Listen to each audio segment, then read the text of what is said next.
Alright folks, welcome to Mr. Bob and John.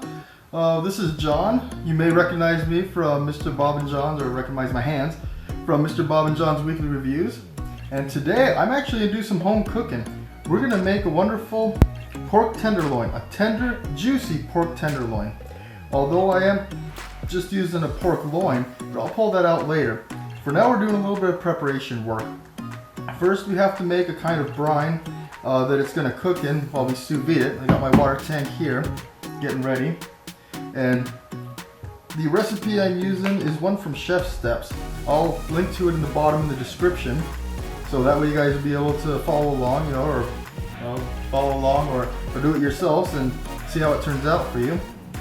But it says here that we're going to do a 5:2 ratio of salt to sugar. So I calculated that we're going to need approximately 35 grams. So we're going to do 25 grams of salt, and everything here is measured in grams. You can convert it online, but I have my little weigh scale here. It's an Amazon Basic scale for kitchen weigh-in, and so I just have it set to grams, so it's going to be easier for me. So I'm going to go ahead and pour out about 25 grams of salt here. Now I'm using iodized sea salt. It's Morton brand.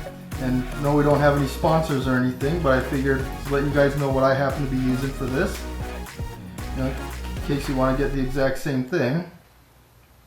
And get right to 25 grams. There we go. 25 grams of salt. And then we're going to do 10 grams of sugar. And that should get us to our brine here.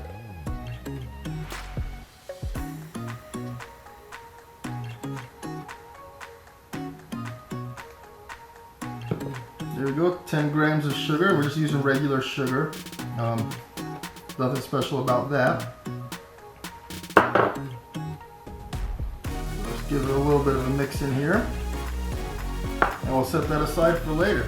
I gotta go take care of an alarm that's going off in the background. I'll be right back. Alrighty, I'm back, and so I made the brine. So what we're gonna do with this brine is when you sous vide something, you basically put the meat inside of a plastic bag, like a Ziploc bag. And in this, we're going to sprinkle this all over the meat, kind of get a good coating. So that way, while it cooks in the hot water, it sits there and kind of brines itself, cures itself, and has a nice mixture. And so we're going to set this off to one side and proceed with our next items. So there's an herb oil that's going to be made. Now, for this herb oil, I'm actually just going to slightly different things here.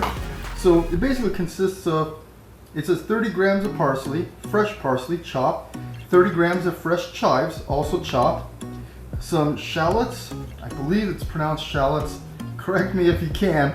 I don't know how you would be able to let me hear. I've only read the word, I haven't actually heard it spoken. But those also chopped, only 10 grams of the shallots. And then it says to use 150 grams of olive oil. Now I have to say, I've made this twice this week, and 150 grams of olive oil is an awful lot of olive oil. So I determined about 50 grams was about right for this recipe, and it tends to be approximately the correct amount for what I want and how I feel. So if you're really into the oil, but it really just pooled up at the bottom when I did 150 grams. 50 grams is about right. And then chili flakes. There's only 5 grams of chili flakes. So I'm gonna go ahead and measure out the chili flakes. Now, I took this with Mr. Bob's house there, and I made one for him, and we did a review. Ooh, there we go, 5 grams. That was quick. And he said he felt that a few more chili flakes would have been nice. I got a backup bottle because I was running a little low here, so I wanted to be prepared. Throw those chili flakes in here, and yes, I think I missed the garlic chopped. It says garlic chopped, but I'm using a garlic paste. I figured it might be a little nicer. You can see it says 2 grams. So I'm gonna try to push out about 2 grams. That was about 3. I like garlic. Garlic is great. And this is It says fresh for weeks. It's garlic stir-in paste by Gourmet Garden. Wow, I think that reflection there. I don't know if they're a great brand. I don't think it says it's organic on here. It says finely chopped garlic for a bold, savory flavor. And I'm hoping, I mean, this stuff, I haven't noticed the garlic so much, but I figure it'd be decent. And so now we have our chili flakes and garlic paste in the bowl there. It's looking pretty decent. Go ahead and set that aside. We have our brine set up there. Now what's left is we need those shallots here. So let me go ahead and see if I can get a few grams of, go ahead and turn this off for now, save the battery. So shallots are basically onions, or from the onion family, but they're supposed to grow in cloves like garlic, or at least, so I remember the last time I used them. They don't appear to be in cloves this time, but I trust the package label, the label on the package there. So I basically cut the little bottom off, and then usually from there you can peel the crusty outside, which isn't too bad. It's basically just a dry paper. Then after that's done, I like to cut the tail off because it never looks too great. I mean, it might be dirty. So let's see about how much of this, how much we have here. That's about 13 grams. We needed 10 grams, but you know what? Let's go for it. Now, I'm no professional chef. I'm not that great at chopping, so I'm going to do my best here. And if you guys have any links to videos that'll help me out, or some suggestions, you know, I'm sure that there's some professional chefs out there, or some people that have dabbled a little bit and have some good ideas. You can let me know. This knife may not be as sharp as it once used to be. It'd be a very sharp knife, like it's kind of getting to the end of its lifespan. You're gonna need, well, not lifespan technically, you're gonna need to be sharpened. Haven't gotten around to that yet.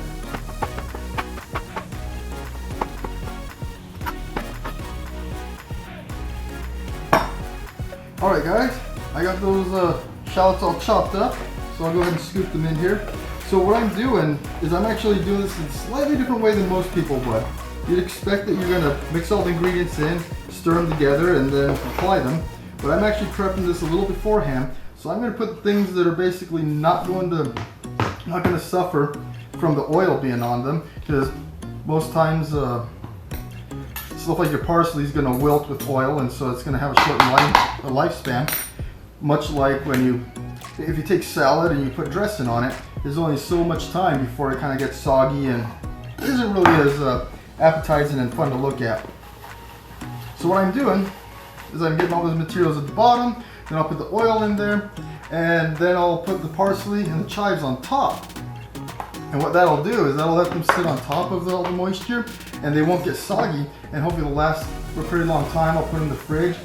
It might not really be a problem, but I'm going to do it just to make sure, you know, safety first. So I got these chives. I actually got a package of chives from 2 different stores. So this one specifies that they're organic chives. I don't know if I haven't tasted chives side by side to see if organic really tastes better or if it makes much of a difference, but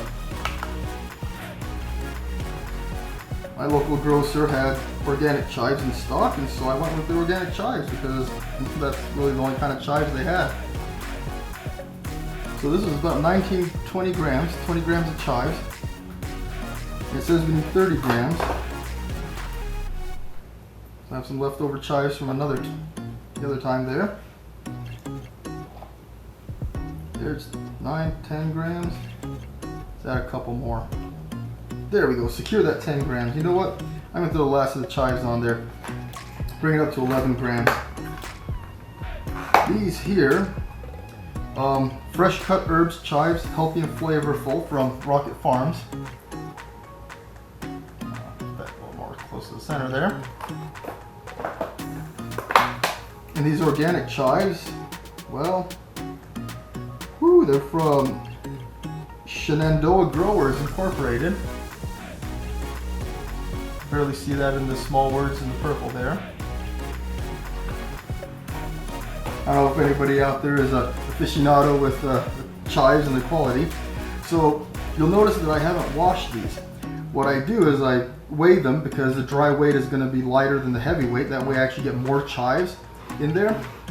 And then I'll go wash them and bring them back and chop them. Now here I have parsley, not to be confused with cilantro. So you'll probably notice that there's cilantro, parsley, and I think curly parsley at your local grocer. That's what I found at least. And I went with traditional Italian parsley. It says Italian parsley here from Tanamura and Antle. I never really pay attention to where these guys come from, but there we go. And so I got the regular Italian parsley, not the curly parsley, and not the cilantro. Cilantro is a bit of different flavor. It is technically very close, very, very close to parsley, and so a lot of people confuse it. Some of this back in the bag here. Got a little too much. Look at that. So it's getting all over the place. Making quite the mess. I may have to break it in half here. I'm going to chop it up anyway. That's 29 grams. And a leafy section. There we go, 30 grams on the dot. Now technically you don't have to be too accurate. If you want more chili flakes, add more chili flakes. It only says 5 grams. Mr. Bob definitely said he would have gone with more chili flakes. I would have upped it to 10 grams. And so, I just, different people have different tastes. He likes things a little spicier than I do. So I'm gonna go ahead and wash these, and then I'll be back with nice washed herbs here. All right, now I have nice clean herbs. Turn the scale off. So there's 6 ingredients here. There's the fresh parsley, the fresh chives, the garlic that I already put in there, the shallots I put in there, olive oil, yet to get that out, and then the chili flakes, which I already got in there. So I got these 2 guys and the olive oil. Just kind of keeping track to make sure I don't accidentally forget something. I don't want to leave an important ingredient out. Now I'm probably gonna either chop this video so you don't have to sit there through me chopping all these herbs and various items and cut those down, or I might speed it up if I can figure out how to do that in my video program. We are quite green at this. We're pretty new, so bear with us. We'll gain more skills as time goes on.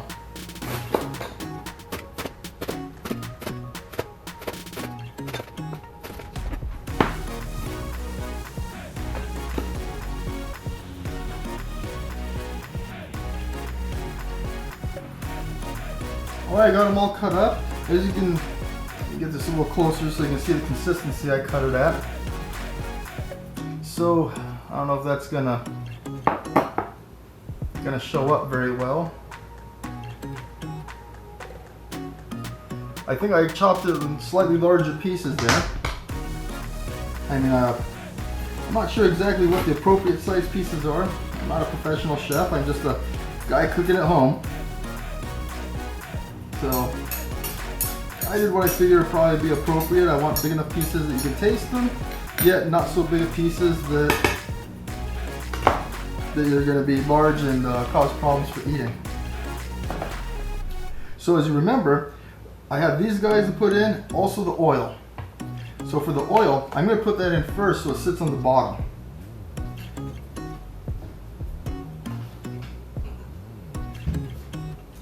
Now for oil in our house, we like to use Kirkland Signature brand extra virgin olive oil, which depending on what you're using it for, from what I understand, it's not the greatest for cooking, or well, for frying in hot temperatures because it has a semi-low smoke point. But for most cooking, it's fine. So you don't want to like fry vegetables with this so much. I want to watch out with that smoke point. I don't know if it even mentions the smoke point here.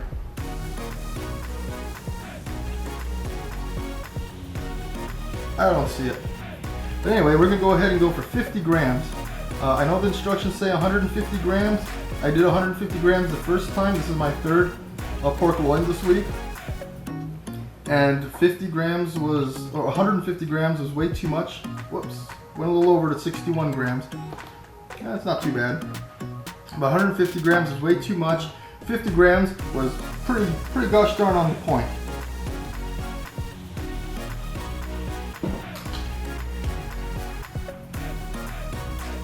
So now they have the oil and basically everything in here, everything except for the parsley and the chives. I'm gonna go ahead and give this a strong mix. Turn my scale off. I won't be needing it anymore for this. I'm just going to mix the ingredients pretty well down here. So one of the things I believe, which may not be true, but those red pepper flakes, they might soak up a little bit of the oil and get a little fresh. I don't know if they sell any fresh or organic or whatever pepper flakes, so they're actually usually referred to as red pepper flakes or crushed red pepper. But at least they'll be able to soak there and maybe be a little less dry. Now this part might make a mess. I'm going to try to be as clean as possible here, but scooping large quantity of items into a small bowl tends to be a little rough. With a small plastic container, you might not find it in your local stores, but it's a fancy little container that we actually buy these wonton noodles from Costco, and they come in these little bowls, and these bowls just have amazingly tight lids, and you can fill the thing with water or any kind of liquids or juices or stuff like that, and you can transport them and jostle them around. And unless you squeeze them to get some pressure on there, which usually I squeeze the air out a little bit before I put the lid on, that way there's a vacuum. But otherwise, unless you build up the pressure there by squeezing on it, that liquid stays in there pretty tightly and pretty solidly. So I've had really good experience with these. So we wash them and reuse them, and they work great. Try to get a few more of these guys in there. I did wash and wipe down this countertop before starting. I always like to do that before I start cooking because cooking is a little bit messy. Cooking isn't a perfect science, so when it says 5 grams of something, go a little bit over, go a little bit under, it's not too bad. I mean, you can add a little bit extra to taste.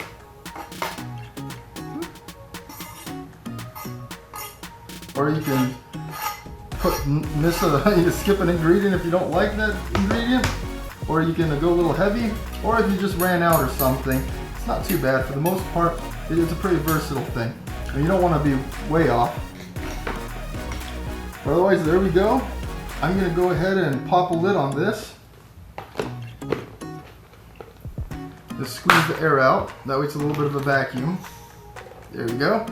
And I'm going to pop this in the fridge for later because after cooking and everything, that's when we're going to get this going. Alright folks, I got my Joule Sous Vide device over here. Actually, to be perfectly honest, this is one that my brother purchased, but I got the case and drying cloth there. So this is what we use to cook our meat. We like to use this to sous vide stuff. And then I also use these 2 weights. I can't remember what brand they are, but they're basically silicone covered weights. I think they're DEPPS. I'll probably link to them in the description there if I can find the link. Then we have this container of water that I set up earlier. Filled it up to probably the top of the handle there. Gosh, what is that, about 9 liters out of the 12 capacity. And we just got a Rubbermaid container. It's this commercial products. I don't know, 6523 is the model number for the lid. I might link this as well. But we basically just hand cut a section out here.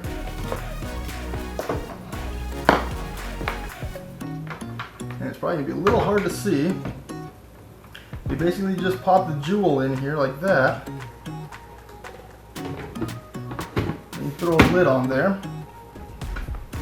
I'll plug it in, my phone will connect right up to it.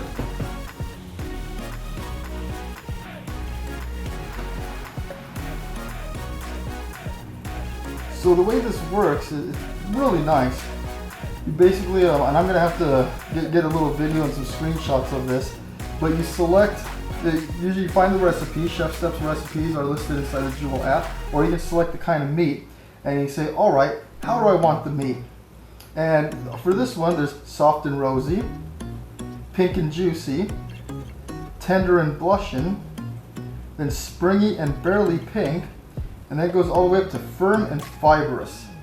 Now, I'm cooking this this particular loin for people that really don't like any pink in their meat. So I'm gonna go ahead and go for firm and fibrous. And then it lets you set the time.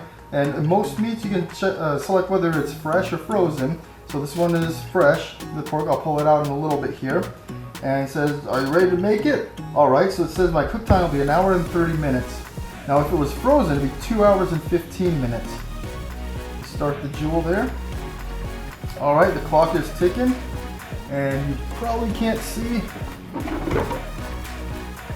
That's kind of hard to see, but there's a little bit of water ripple in there because it is now circulating the water and heating it up.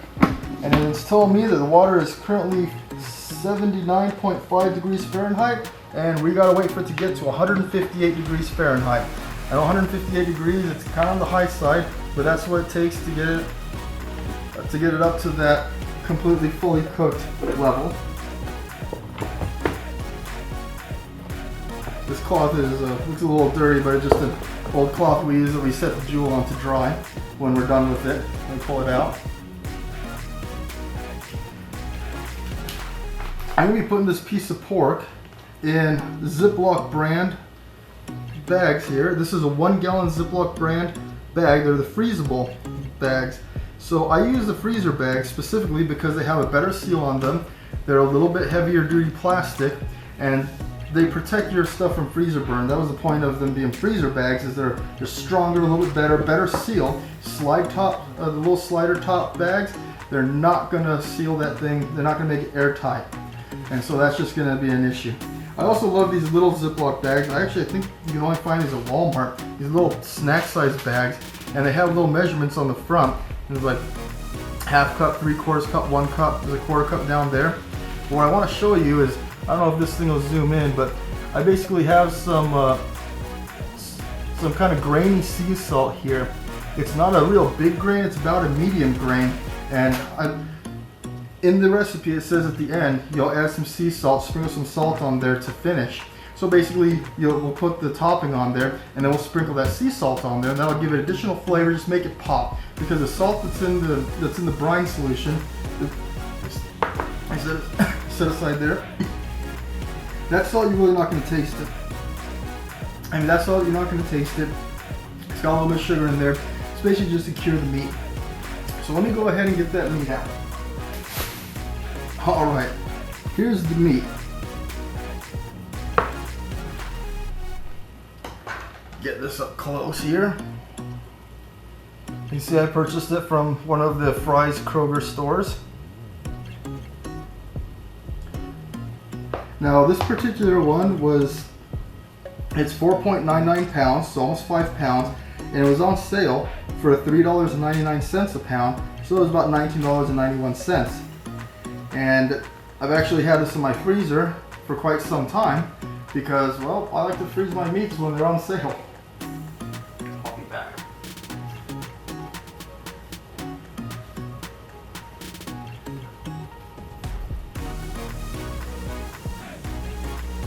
Alright, so what we're going to do with this is, first I'm going to have to poke a little hole in it and drain some juices out in the sink. It's a little closer. Have to poke some holes in it and get some juices out in the sink. There's just a little bit of juice there that we don't want. We're going to have to pat it. Actually, we won't really have to worry about patting it dry, but we're just going to get the excess juice off of there. And then we're going to sprinkle a little bit of our brine on it, both sides.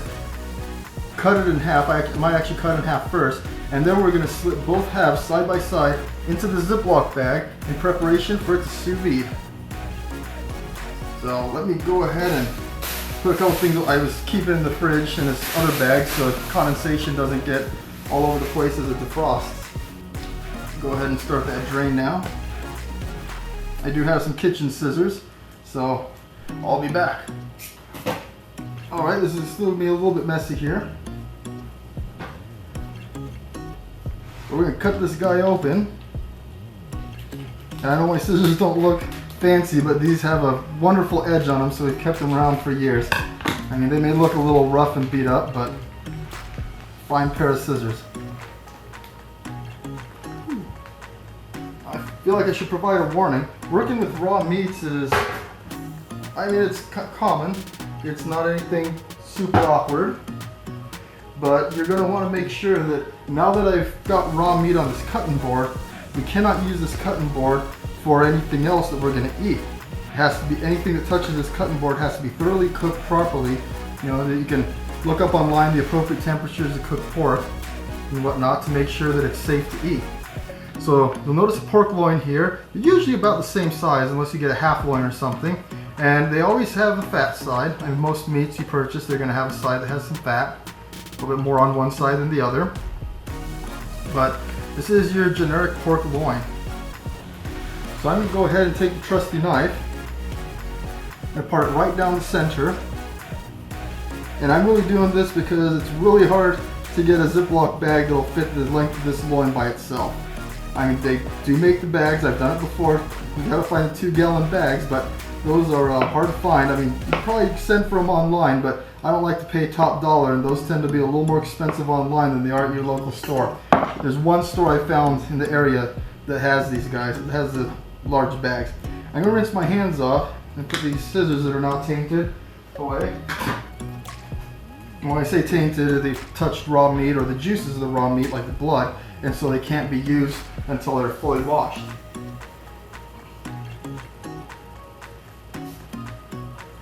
I mean, you guys watching a show here or watching this video probably already know about this, but I figured some people might forget.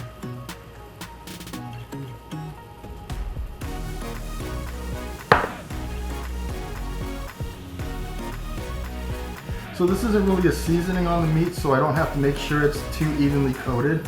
This is, like it says in the instructions there, it's basically a brine. What a brine is it's essentially a liquid that has a particular acid level or so some specific mixture. A lot of times it's a sugar level, and the sugar is for curing. And just what it does is it just makes the meat softer on the outside. In most cases, a brine typically is to soften up the outside, kind of works its way into the meat and breaks up that hard connective tissue and makes it a little softer and nicer. And a little more tender, essentially, is what you're going to notice on your meat. And again, this brine is going to do essentially the same thing with the curing aspect. Most meats you purchase at the store are cured meats. So it's this, I actually didn't check to see if it was cured already, but most meats you purchase, like you get it yourself a ham or a honey roast or something like that, and they're cured meats already. And they just cure all the meats. It basically gives it a nice outside with a flavor and makes it real nice. And I forgot to wash my little weights since last time, so I'm gonna go wash those now. All right, I'm back. So it's okay if these touch the blood or the raw meat and stuff, because they're going to be cooked just along with the meat. One thing we like to do is we like to take the opening and kind of fold it backwards like this, so you don't get the meat inside the Ziploc mechanism there. And first, drop the weights at the bottom. Many people have metal racks in their sous vide container. We don't, we just use weights if need be. In most cases we don't really need the weights. We found that they're not really necessary for us. We haven't really come across the need as much, but sometimes you have air bubbles in there. It's really hard to get the air out, and so those weights really help. They keep that bag down a little further because you need all the meat to be submerged in the water. Otherwise it's not going to get to the right temperature and it's not going to get properly cooked.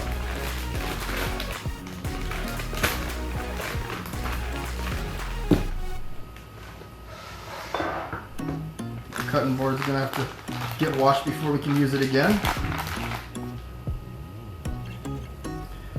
Alright, we're getting close here. So even though our water is not up to temperature, it's at 113 degrees, 113.5 degrees Fahrenheit out of 158.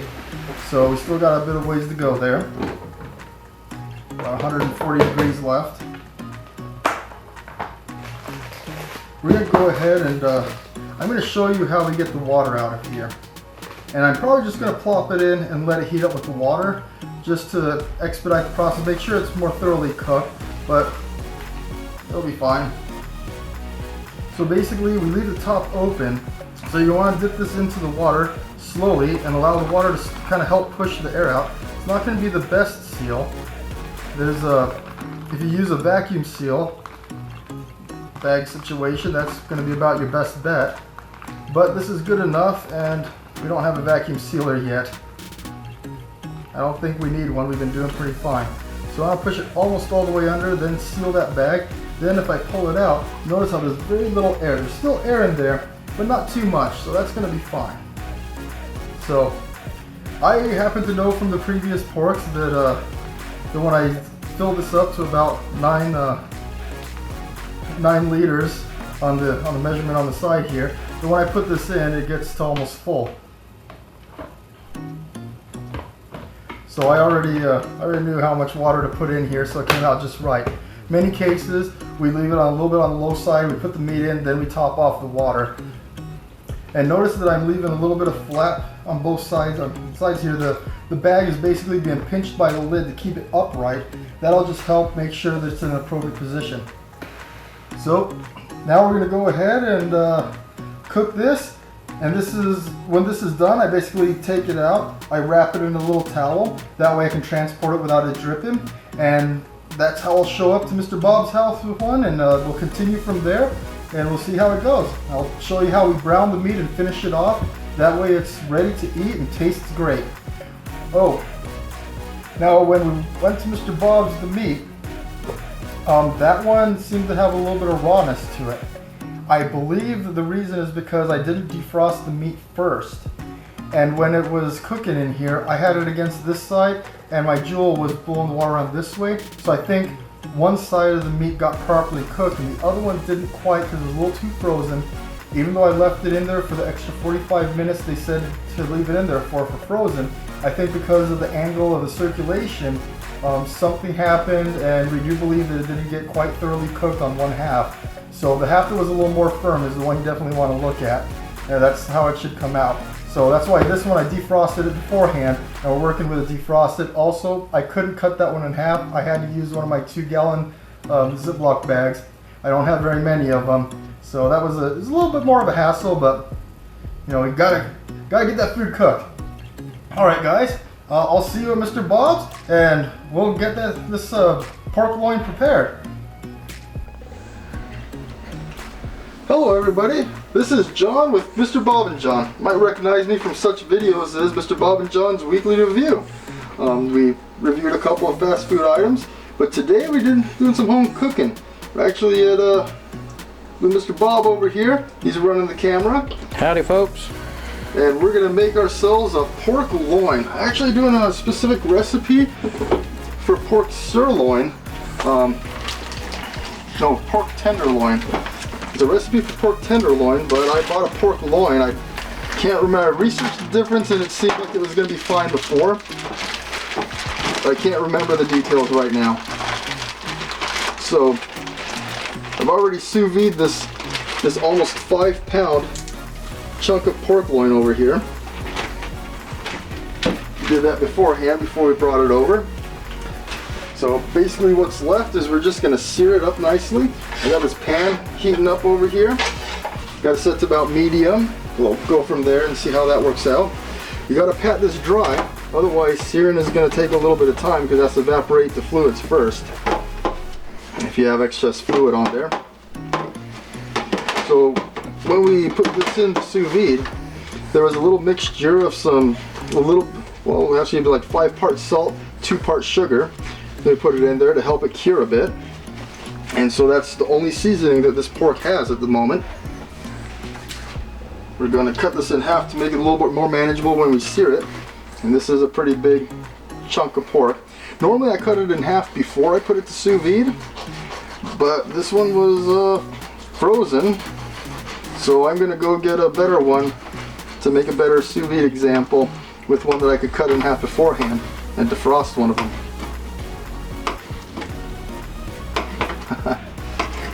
Got a little of that fat layer at the bottom.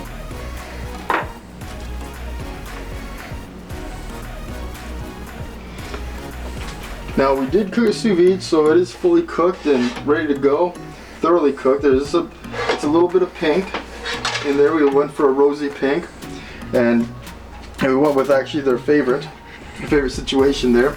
I use the Joule to sous vide, and their Joule app, they give you this little scale that shows you different colors and stuff and tells you whether it's going to be tender or soft, or if it's going to be a little springy. So we went with their favorite, which was the second from the most raw, and it looks pretty decent. Check my heat over here. Seems like it's getting pretty warm. We're going to pop one of these guys in here and see if it'll start searing. Not quite yet. We're going to have to crank this up a little bit more. No medium high.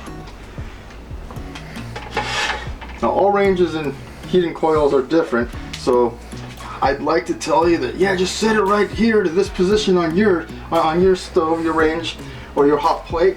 But unfortunately, they don't really have temperatures on there, and I don't have a temperature gun to see what temperature is, the pan is actually heating at. So we just kind of have to go with, when you put it in there and start searing, we know that's good.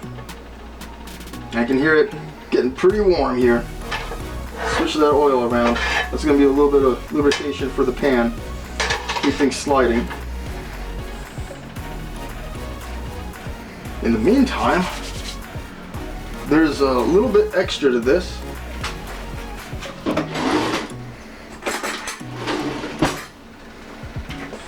So there's a topping that I put all the ingredients together for and put them in this fancy container.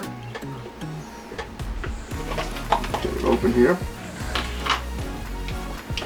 So the recipe calls for 150 grams of extra virgin olive oil, but I only put 50 grams because I built one of these the night before, and it was overly oily. I mean, all the oil just went to the bottom of the plate. Our pork loin was swimming in a pool. I can hear little bits of meat from when I put it in there first time. It's starting to sizzle, and so we know that our pan is getting about the right temperature. Now, one concern that you may have is if your pan gets too hot, then you might start smoking. It's not going to be oil smoke, it's going to be the meat itself. And so I kind of learned the hard way. You cross a certain line and it starts smoking pretty bad, and it's not fun. So now we got this mixed up. This is a topping that's going to go on top after we slice it up and get it taken care of. Let's go ahead and get one of these nice chunks of meat in here. There we go. That's what you wanted here.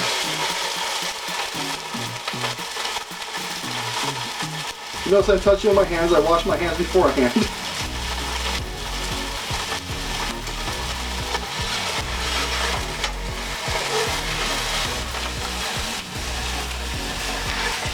So the instructions say that you don't need to sear it for more than about 30 seconds on each side.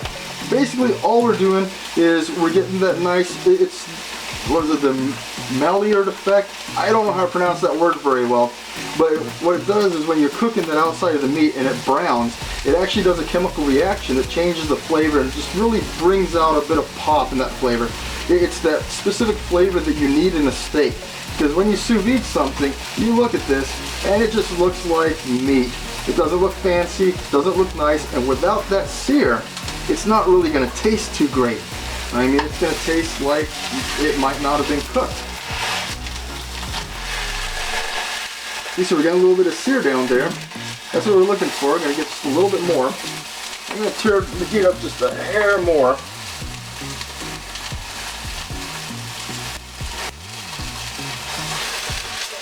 Make sure we get a little bit of oil lubricating around there. Now this side's where we're going to see it the most, so I'm going to do this side just so we can get a good visual on this.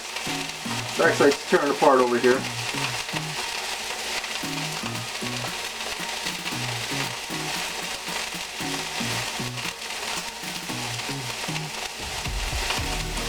You may notice that the oil is just kind of on the side. It's basically just to keep things a little moist.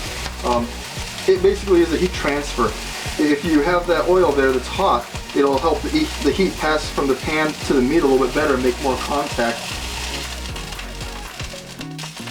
It's almost like a pork chop there.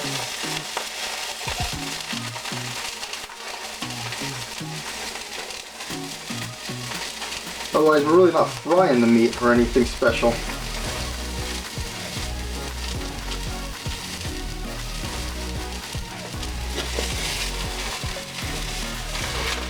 This part is a little slow.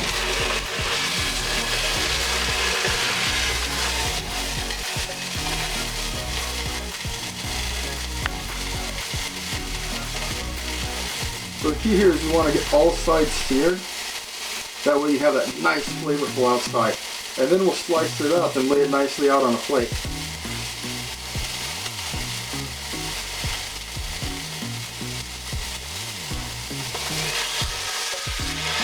There you go, it's looking a lot different. Still not quite there yet. Some of that oil flowing over there. You know what? I got it on the side here. I think it's making better contact.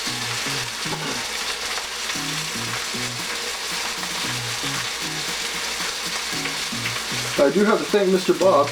He's letting us use one of his ranges today and some of his cooking utensils. So we're actually going to review this later, so if you stay tuned, there'll be another video that comes out with our review on what we think of this, how it came out. Maybe you're going to want to try it too. Or I'm going to post a link to the recipe.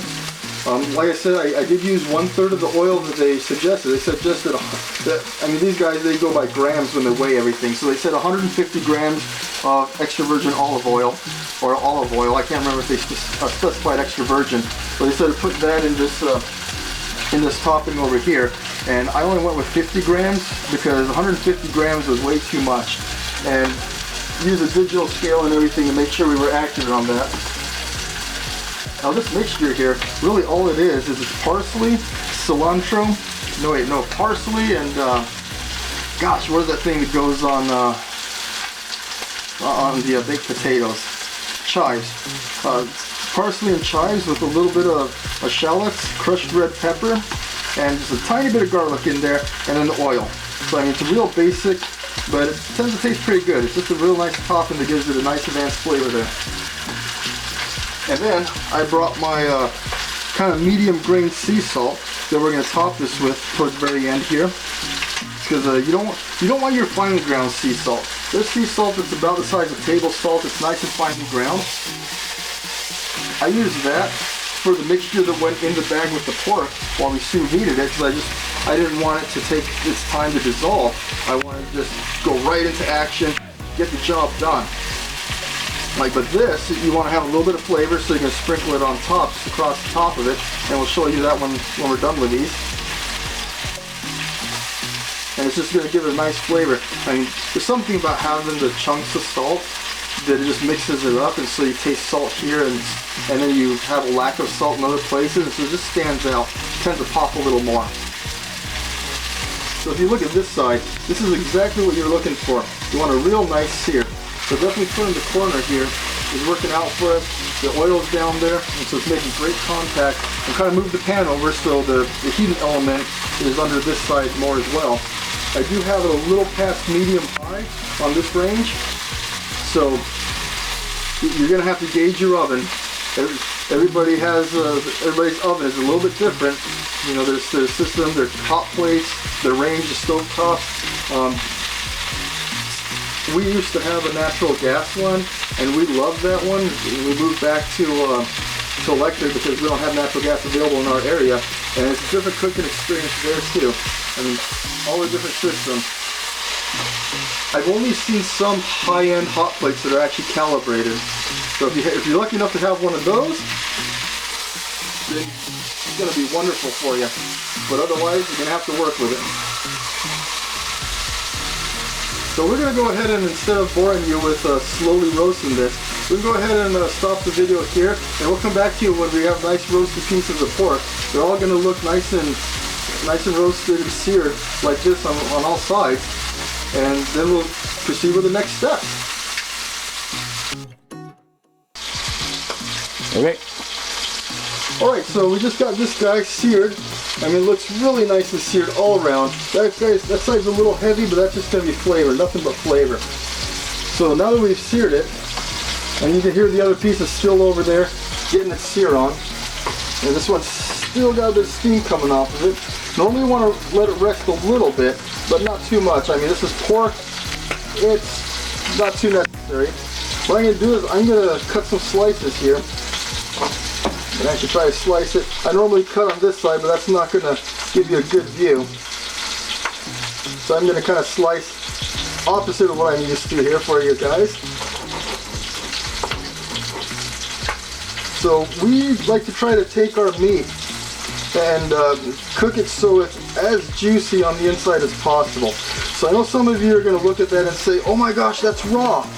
But we cooked it at the appropriate temperature, so it is fully cooked. So it's completely safe to eat, but it does have that close to raw texture on the inside. That disturbs some people, but you can always cook your meat at a different temperature and have it more firm on the inside. Just however you like. Like I mentioned before, there's that chart on the app for the Joule that lets you select what temperature you want it for how firm and how well done you want it. I know that some people really like their meat thoroughly well done, not a shred of pink, but Mr. Bob over here and I, we like to try both sides of the coin, and we tend to eat a lot of well done meats because other people like well done meats, and so we're going for the other side here. This section here looks a little odd. That's a bit of fat that's in there, so just gonna slice this up all nicely here.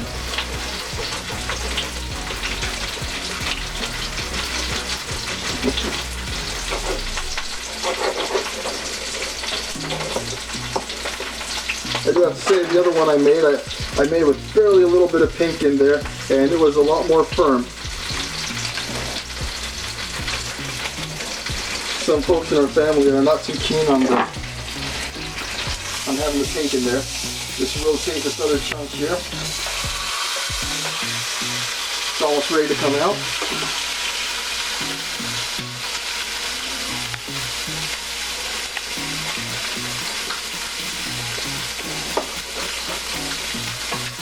And then we'll position this to make it look real nice on the pan.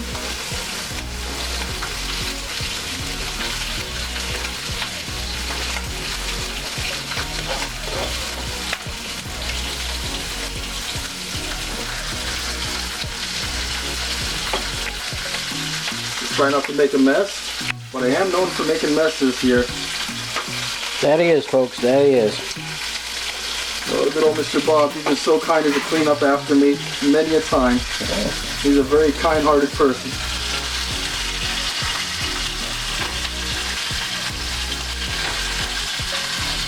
I'm going to go ahead and apply the topping to this one.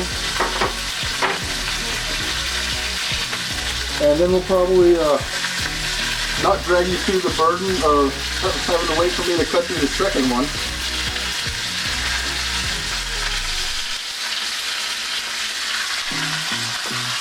And there's one last bit here. You gotta remember to sprinkle that salt. Now when you load up the recipe, we definitely cooked this a bit firmer, and so it held shape and looks a lot nicer. Also, we're talking about professional chefs that made this recipe, so their display. Hey, get on that, Mr. Bob, see if you can get a good, strong, close view on it if possible. Because that's a good presentation. Well, it's pretty decent. Alright guys, we'll probably cut the video here, and we'll get back to you when we have the other piece in here, and then we'll move on to a taste tester. We'll sample it and see how it came out. But that'll be in a separate video. It'll probably come out a couple days later. Alright folks, we've got them done. Now I do have to say, this one on the left over here, it does look more well done. It's not as red. The difference here is we let it set and rest after we took it out of the frying pan from where we were searing it. And it definitely held up. It's a lot more firm and everything. And so I think that's definitely the way to go. We were a little fast on this one. Don't forget to sprinkle a little bit of salt on top. A little bit of the sea salt just to give it a bit of flavor. I actually already kind of pre-sprinkled, so I won't put too much more on there. And stay tuned, because we're going to release a video where we taste this and see how it is. This is more of a how we cooked it, and the next other one will be how it came out. So hit this the like button if you like this, subscribe if you want to see more, and we'll see you in the future. You guys have a great time.